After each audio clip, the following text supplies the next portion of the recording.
First ever factory outlet Mukunda jewelleries, KPHB, Somajiguda, Kothapet, Khammam. నమస్తే రమగారు. నమస్తే జయ. రమగారు, పీరియడ్స్ లో కొన్ని పనులు చేయమంటారు, కొన్ని పనులు చేయకూడదు అంటారు. అసలు పూర్వకాలం అయితే చక్కగా ఆ 5 రోజులు ఒక పక్కన కూర్చోబెట్టి పూర్తిగా రెస్ట్ ఇచ్చేవాళ్ళు, శరీరానికి మనస్సుకి కూడా. దానికి ప్రత్యేకించి ఒక ఆహారం కూడా తీసుకునేవాళ్ళు, అంటే సాత్విక ఆహారం తినాలి, అలాంటి నియమాలు కూడా ఉన్నాయి. సరే, రోజులు మారాయి, కాలంతో పాటు మనం కూడా పరుగులు పెడుతున్నాం, ఆడవాళ్ళు ఇంటికే పరిమితం కావట్లేదు కాబట్టి కొన్ని చిన్న చిన్న మార్పులు చేసుకున్నాం. కానీ కొన్ని విధానాలు మాత్రం మనం మార్చుకోం. ఫర్ ఎగ్జాంపుల్, పచ్చళ్ళు పట్టుకోకూడదు, లేకపోతే బీరువా పట్టుకోకూడదు. బీరువా పట్టుకోము, కూడదు ఏమో నాకు తెలియదు, కానీ తీయము, అన్నిట్లో చేతులు పెట్టేయము, ముఖ్యంగా పూజ చెయ్యము, పూజ గదిలోకే వెళ్ళాం. ఊడ్చే అవకాశం లేకపోతే అలా వదిలేస్తాం. పూర్తిగా అయిపోయిన తర్వాత స్నానం చేశాకే మనం అటువైపుకి వెళ్తాం. కానీ ఈ మధ్యకాలంలో కొన్ని సోషల్ మీడియాలో నేను చూస్తూ ఉన్నాను అమ్మగారు, ఎందుకు చేయకూడదు, తప్పేంటి, ఇది కూడా భగవంతుడు ఇచ్చిందే కదా, మొత్తం ఆయన బిడ్డలమే కదా, చేస్తే ఏమవుతుంది, నేను ఇలా చేసేసాను, నాకేం కాలేదు, నేను చాలా హ్యాపీగా ఉన్నాను, ఇలాంటి కామెంట్స్ చూస్తూ ఉన్నామండి. మీరు ఏదైనా చెప్తారా నాకు? కొన్ని విషయాలు ఎందుకు మాట్లాడుతూ ఉన్నామో తెలియకుండా మాట్లాడుతూ ఉంటాను జయ. సోషల్ మీడియా వచ్చాక మనకి ప్రతిదాని గురించి ప్రతి వాళ్ళు ఆడలేదు, మగలేదు, చిన్నలేదు, పెద్దలేదు, అన్నీ మాట్లాడేయాలి, అన్నీ అడిగేయాలి, అన్నీ చెప్పేయాలి, ప్రతిదీ చూపించేయాలి. ఏదనిపిస్తుంది అనిపిస్తే ఏ ఊహ వస్తే ఆ ఊహ ప్రతిసారి నేనైతే నాకు ఒక ట్యాగ్ లైన్ ఉంటుంది, ఫాలో యువర్ ఓన్ రిలీజియన్. నీ సొంత విధి, సొంత ధర్మం, మీ ఇంట్లో నీ ముందు వాళ్ళు ఏం చేశారో అది. ఓకే, నీ పక్కన ఉన్న వాళ్ళు, నీ ఫ్రెండ్స్ ఎవరో, మేము ఇట్లా చేస్తాం, మీరు ఎట్లా చేయరా, ఎట్లా చేయకపోతే తప్పు, పాపం, అదేదో పాయింట్లు. ఈ పాయింట్లతోటి వీళ్ళేమో కాంప్లికేటెడ్గా అయిపోయి బోళ్ళని కాంప్లికేషన్స్ వచ్చి ఓసిడీలు వచ్చేసి పిచ్చి వెర్రి ఎత్తిపోయి జబ్బులు చేసి చచ్చిపోతున్నారు. ఏమనాలంటే ఒకసారి ఎంత దిక్కుమాలిన మాటలు మాట్లాడతారంటే, దేవుళ్ళు ఎందరు, వాళ్ళల్లో వాళ్ళకి తేడాలు. ఈ పూజలు మేము చేయకూడదు, 3 రోజులు చేయకూడదు, 5 రోజులు చేయకూడదు, 7 రోజులు చేయకూడదు, ఎన్ని రోజులు చేయకూడదు, ఇదొకటి. నేను 3వ రోజు ఇవాళ నేను గుళ్ళోకి వెళ్ళొచ్చా, నేను అక్కడికి వెళ్ళొచ్చా, సత్యనారాయణ వ్రతానికి నేను వెళ్ళకూడదని నీకు తెలుసు, నువ్వు అడుగుతావు. సోషల్ మీడియాలో అడగంగానే ఒక 5-6 పెద్దక్కాయలు ఎబ్బెబ్బే వెళ్ళకూడదండి అంటారు. కొంతమంది ఇంకొంతమంది చిన్నక్కాయలు ఎందుకు వెళ్ళకూడదండి, ఏమవుతుంది అంటారు. మీకు ఓన్ విల్లు లేదు, మొదట ఎవరికీ లేదు. సొంతంగా నేను ఏం చేయొచ్చు, ఏం చేయకూడదు అనే ఒక బుక్ లేదు మనకి. మన ఇంటికి ఒక రూల్ బుక్ ఉంది, ఆ చచ్చిన మన ఇంటి రూల్స్ మనం వినం. ప్రతి ఒక్కరికి ఉంటుందిగా, ప్రతి ఒక్కరికి ఇదైతే ఉంటుంది కదా. పీరియడ్ సమస్య ఈ సంవత్సరమే పుట్టింది కాదుగా, సోషల్ మీడియాతో పుట్ల, అది అనాదిగా దాంతోటే మనం బతికుంటున్నాం, మనం ఉన్నాం, అసలు అంతే కదా, అనాదిగా ఉన్నదే కదా. ముందు నుంచి ఫాలో అయ్యే వాటిలో అమెండ్మెంట్లు చేరుతూ వస్తూనే ఉన్నాయా. 50 ఏళ్ళ నాడు పీరియడ్ వస్తే కాలేజీల స్కూళ్ళకి వెళ్ళేవాళ్ళు కాదు, అసలు కాలేజీలే లేవు అప్పుడు, తర్వాత వచ్చినాయి. పీరియడ్స్లో ఉంటే ఏదో విడివిడిగా ఇంట్లో బయట కూర్చొని కాలేజీకి వెళ్ళి చదువుకొచ్చేవాళ్ళు. అందుకని కాలేజీ నుంచి రాగానే అందరూ బట్టలు మార్చుకునేవాళ్ళు. తర్వాత ఆఫీసులు వచ్చాయి, ఉద్యోగాలకు వెళ్తున్నారు. మధ్యలో డ్యాన్స్ అయ్యి, ఎగిరి దూకు, షటిల్ ఆడు, బ్యాడ్మింటన్ ఆడు, ఇది వాడుకో, దానివల్ల అది కూడా ఆడేయచ్చు, లాంటి యాడ్స్ కూడా చూసాం. అవును, ఇది కరెక్టా, అది కరెక్టా, పీరియడ్స్లో ఏం ప్యాడ్స్ వాడాలి అనేది ఓ విస్తృతమైన చర్చలు చేసాం అందరం, పిల్ల మేక ఎవరిని వదిలిపెట్టల, పెద్దవాళ్ళు చిన్నవాళ్లతో సహా. అక్కడి నుంచి ఈ గోల. ఇప్పుడు పూజ ఎందుకు చేయకూడదు, నేను చేశాను, this is my first day, I'm doing puja, లాంటి వ్యవహారాలు కూడా వచ్చినాయి. అమ్మ, 2 ప్రధానమైన విషయాలు మనం తెలుసుకోవాలి. మనం రోజువారీ క్రియల్లో మాట్లాడదాం. మొదట, నువ్వు స్నానం ఎప్పుడు చేస్తారు జనరల్గా అందరూ? ఉదయమో మధ్యాహ్నమో చేస్తాం, ఎలా కుదిరితే ఎట్లా. దాని తర్వాతే భోజనం చేస్తారు కదా. అన్నం తినగానే మీరు స్నానం చేస్తున్నారా? ఎవరైనా అన్నం తిని స్నానం చేయకూడదు, బేసిక్ రూల్ తెలుసు కదా. అవును, ఎందుకు? దానికి ఒక క్వశ్చన్ ఉందిగా, సైన్స్ ఏమిటి? అన్నం తిన్నాక మనం పొట్టలోకి ఇంత ఆహారం పడేస్తే శరీరంలో ఉన్న రక్తం అంతా వెళ్ళి ఆ పొట్ట మెషిన్ మీద పనిచేస్తుంది. అవును, ఇలాంటప్పుడు నువ్వు నీళ్లు పోసి ఆ మెషిన్, వేడెక్కి ఉన్న మెషిన్ మీద పెన మీద నీళ్లు చల్లినట్టుగా నువ్వు నీళ్లు పోస్తే డైజెషన్ ప్రోగ్రామ్ ఆగిపోయి జబ్బు చేస్తుంది. ఇది అందరు ఒప్పుకుంటారు కదా, బేసిక్ రూల్. పిల్లలకి కడుపు నిండా పాలు ఇచ్చి లేదా బాగా చక్కగా సెర్లాక్ తినిపించి నీళ్లు పోతే కక్కేస్తారు, తెలుసు కదా అందరికి. అవునండి కదా. ఇప్పుడు పీరియడ్ టైం అందరికీ రాదు, కొంత మగవాళ్ళకి అస్సలు 0, ఓన్లీ ఆడవాళ్ళకి. 10 ఏళ్ళు దాటిన తర్వాత 50 ఏళ్ళకి 55 ఏళ్ళకి దగ్గరలో ఈ మొత్తం పీరియడ్ అంతా ప్రతి నెల ఈ ఋతు అవస్థ ప్రతి ఆడవాళ్ళకి వస్తుంది. ఋతుస్రావం అత్యంత సహజమైన క్రియ.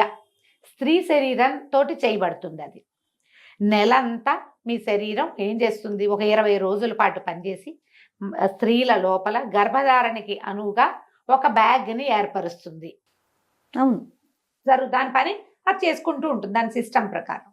ఎప్పుడైతే గర్భధారణ సమయం దాటిందో, ఎప్పుడైతే ఓవ్యులేషన్ పీరియడ్ దాటిపోయింది, అక్కడ ఏమి ఓవ్యులేట్ అవ్వలేదు, ఏం అవ్వలేదు, గర్భావస్థ రాలేదు, తర్వాత ఏమవుతుంది, ష్రెడ్ అయిపోయి దాని అంతటా అది ఊడిపోయి దాని ఏ ముచుకకి అది పట్టుకుని ఉన్నదో ఆ బ్యాగ్ అది వదిలేస్తుంది.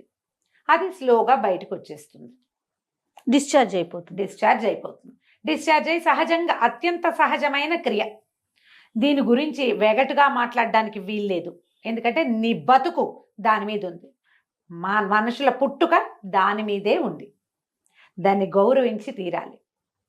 ఈ ష్రెడ్ చేసే టైంలో శరీరం లోపల ఎక్కడో ఉన్నది, అది ఒక మార్గం ద్వారా నిదానంగా అది బయటకు వచ్చేటప్పుడు శరీరంలో ఉన్న క్రియలన్నీ స్లో అయ్యి ఈ క్రియకి దోహదం చేస్తాయి.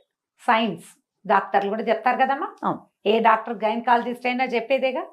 పీరియడ్స్లో రెస్ట్ ఇవ్వండి అని చెప్పే డాక్టర్లు లేరా? ఉన్నారు, 100% ఉన్నారు. అవసరమైతే చేయండి అమ్మా, అవసరం లేకుండా మీరు సీనియర్ గైనకాలజిస్టులు 100 మంది ఇంటర్వ్యూలు చూస్తాను చేయా నేను. అవునండి, గైనకాలజిస్ట్ అనగానే ముందు అదే వింటాను నేను మిగిలిన మానేస్తా. పీరియడ్ టైంలో సాత్వికంగా తినండి, గైనకాలజిస్ట్ చెప్పకర్లా, మన ఇంట్లో ఉన్న ముస్సిలి మా అమ్మ కూడా చెప్తుంది. అవును, హాయిగా లైట్ ఫుడ్ తినండి, రెస్ట్ తీసుకోండి, ఓ పక్కన ఉంచండి. కొంతకాలము దీని మీద అవగాహన లేక వీళ్ళని స్నానాలు చేయనివ్వకుండా ఒక మురికి చీకటి కొట్లలో వాళ్ళని చూస్తేనే పాపం అన్నట్టుగా జరిగింది. నేను కాదని అన్నాం, ఒక రకమైన అవగాహన లోపమే కానీ అసలు క్రియ మాత్రం చేశారు, వీళ్ళకి రెస్ట్ మాత్రం ఇచ్చేవాళ్ళు. అవును, దీనికి ప్రధానంగా కావాల్సింది రెస్ట్. అది జరిగింది, అదైతే జరిగేది. వాళ్ళని ఇంటి పనులలోకి రానివ్వకుండా ఓ పక్కన వచ్చారు, చూస్తేనే పాపం అన్నట్టుగా ప్రవర్తించిన వాళ్ళు కూడా కొంతమంది ఉన్నారు. వాళ్ళకి అవగాహన లేక, అది ఎక్కడ పర్సెంటేజ్ తక్కువ కదండి, చాలా తక్కువ. ఆ ఒకటి హైలైట్ చేసి మాట్లాడకండి దయచేసి, మీరెవ్వరూ ఆ పరిస్థితుల్లోకి వెళ్ళాల. ఇప్పుడు సమాజంలో ఉన్న వాళ్ళు ఎవరు దాన్ని చూసిన వాళ్ళు చాలా 10% కూడా లేదు. అవునండి, ఇప్పుడు ఈ మాట్లాడే వాళ్ళు ఎవరికి దాని గురించి తెలియదమ్మా. అక్కర్లేని మాటలు అవన్నీ పక్కకుంటే సరిపోతుంది. అయినా ఇప్పుడు ఇది డిశ్చార్జ్ అయిపోతుంది నిదానంగా. అప్పుడు నువ్వు తిండికి ఎక్కువ అవి ఇవి తినేసి వృక్ష పదార్థాలు తిని పొట్టకి పని కల్పించద్దు. నీ గర్భంలో పొట్టలో వేరే క్రియ జరుగుతోంది, దాన్ని స్లోగా జరగనివ్వు, జరిగిపోతుంది దాని దారినది. అయిపోయాక 4 రోజులు అయితే జనరల్గా పాత రోజుల్లో 3 days ఫుల్ బ్లీడింగ్ అయ్యేది జయ, ఇది లెక్క. 4వ రోజు స్వల్పంగా ఉండేది. 5వ రోజున మార్నింగ్ 5వసారి స్నానం చేస్తే 5th day మార్నింగ్ మీరు తల స్నానం చేస్తే మీరు పూజ చేసుకోవచ్చు, ఇది చేసుకోవచ్చు, అన్నీ చేసుకోవచ్చు అనే విధి ఎప్పుడు ఉండేదంటే, అప్పట్లో ఆడవాళ్ళు వంగి లేచి కూర్చుని నీళ్లు పట్టుకుని నీళ్లు తెచ్చుకుని కూర్చుని గొంతు కూర్చుని వంట చేసి బావిలోంచి నీళ్లు తోడుకుని చల్లటి నీళ్ళ స్నానం చేసి వాకిళ్ళూడ్చి బియ్యం దంచి ఇన్ని పనులు చేసేటప్పుడు ఈ 4 days ఖచ్చితంగా ఉండేది. నాకు కూడా తెలుసు, నా సొంతంగా కూడా. ఎప్పుడైతే మనం ఈ సుఖాలు అలవాటు పడే బాత్రూమ్కి వెళ్ళడానికి నడవము, మనము కింద కూర్చొని ఏ పని చేయము, ఏమి దంచము, తొడము, కడగము, ఊడము, చెరగము, ఏ పనులు లేవు. ఇప్పుడు పీరియడ్స్ పైకి కిందకి సహజంగా అయిపోతున్నాయి అందరికీ కూడా. ఇప్పటికీ కూడా 4th dayకి బ్లీడింగ్ పూర్తిగా ఆగిపోయే వాళ్ళు 50% ఉన్నారా లేదా? ఉంటారు ఖచ్చితంగా.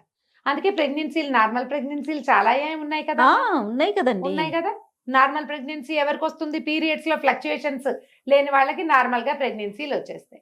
ఏదో ఫ్లక్చుయేషన్ ఇబ్బంది ఉందంటే మీరు పని చేయకపోవటం వల్లే అని నేను అన్నాను, రకరకాల ఎలిమెంట్స్ అయ్యి ఉంటాయి. అయినా ఇప్పుడు ఈ క్రియలో ఇది సహజమైనది, మీకు అందరికీ తెలుసు, నేను మళ్ళీ చెప్పాను. వేరే పూజ దగ్గరికి వద్దాం. వాట్ ఈజ్ పూజ?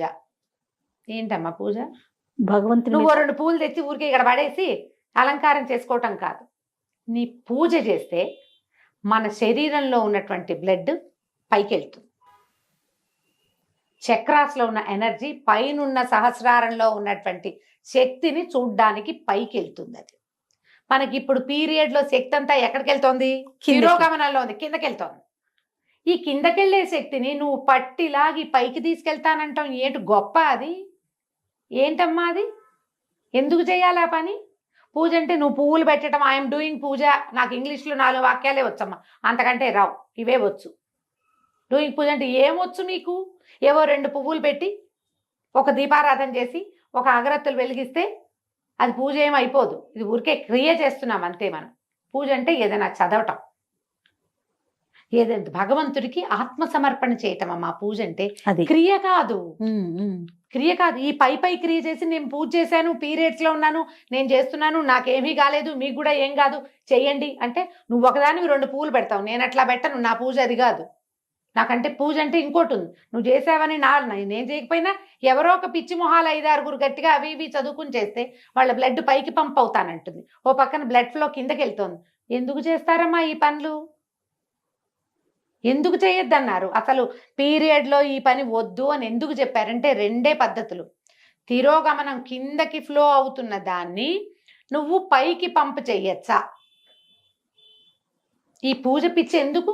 5 రోజులు నువ్వు ప్రశాంతంగా ఉండొచ్చే, 4 రోజులు పూజ వద్దు, వంట తంటా చేయబోక హాయిగా ప్రశాంతంగా ఉండు, నీ శరీరం బాగుంటుంది, నీ హార్మోన్స్ చక్కగా ఫ్లో అవుతాయి.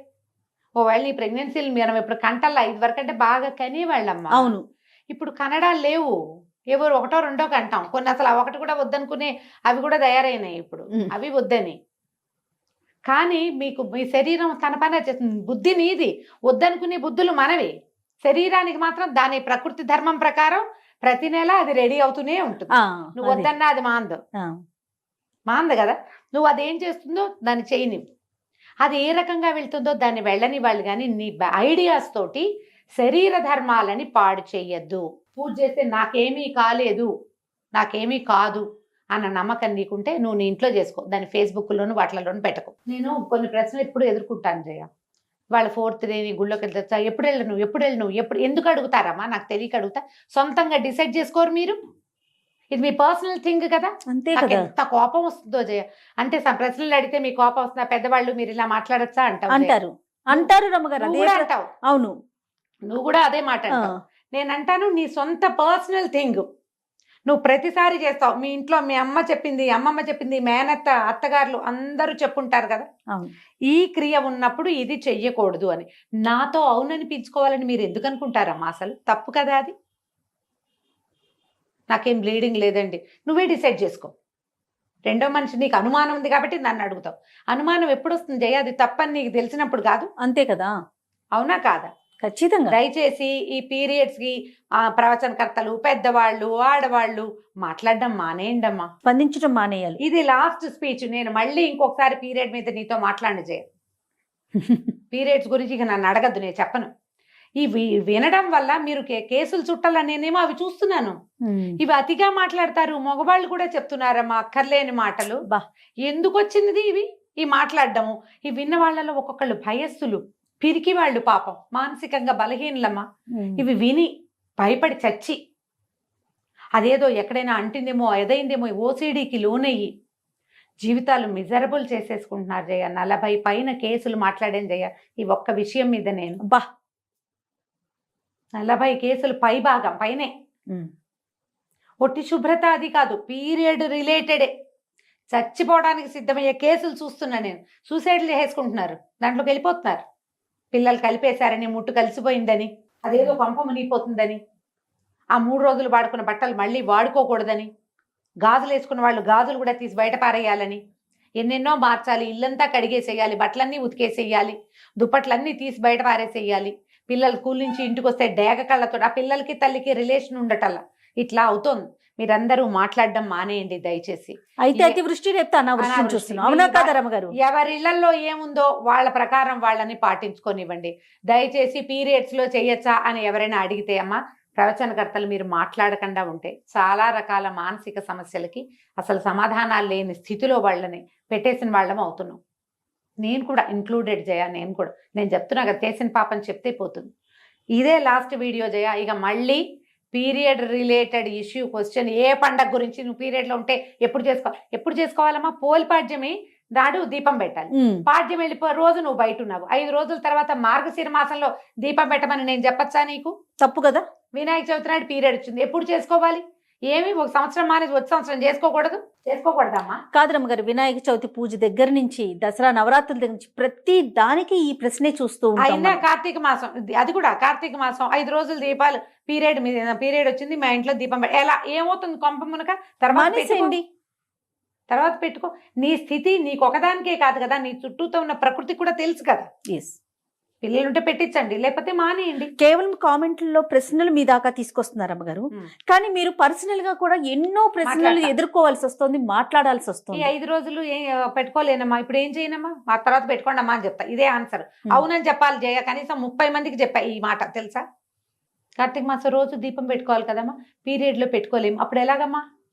మీ ఆయనతో పెట్టించండి. మొగుడు ఒప్పుకోకపోతే కొట్టుకు చేస్తారా మీ ఇద్దరు ఈ విషయం మీద? వదిలేయండి. ఈ పీరియడ్ ఇంత గోల్ చేస్తోందమ్మా, సహజమైన క్రియని ఎంత కాంప్లికేటెడ్ చేసేసుకుంటారు. చిన్న పిల్లల ముందు, పెద్దవాళ్ళు మీరు అన్నట్లుగా అందరి ముందు మాట్లాడేయాల్సిన పరిస్థితి వచ్చేస్తుంది. అంటే అదేదో దాచేది కాదు, కానీ మాట్లాడుకోవాల్సిన అవసరం కూడా లేదు కదా. లేదు, మీ ఓన్ సిస్టమ్ ని ఫాలో అవ్వండి. ఎస్, కానీ స్ట్రిక్ట్ గా చెప్తున్నా నేను, పీరియడ్స్ సమయంలో చాలా అత్యవసరమైతే గానీ మీరు ప్రయాణాలు చేయొద్దు. సాధ్యమైనంత లైట్ ఫుడ్, సింపుల్ ఫుడ్ తీసుకోండి. సాధ్యమైనంత తక్కువ పని చేయండి. పూజ అని మీరు దేన్ని భావిస్తున్నారో, ఏదైతే మీలో ఆధ్యాత్మిక భావాల్ని పెంపొందిస్తుందో ఆ పని చెయ్యొద్దు. ఇట్స్ ఏ నో మీన్స్ నోయే. ఆధ్యాత్మిక భావాల పెంపొందించడం అంటే బ్లడ్ ఊర్ధ్వగామి అవుతుంది, రక్తం పైకి వెళ్తుంది, అది చేయకూడదు. శరీరాన్ని దాని పని దాన్ని చేసుకోనివ్వండి. రైట్. నమస్తే. నమస్తే.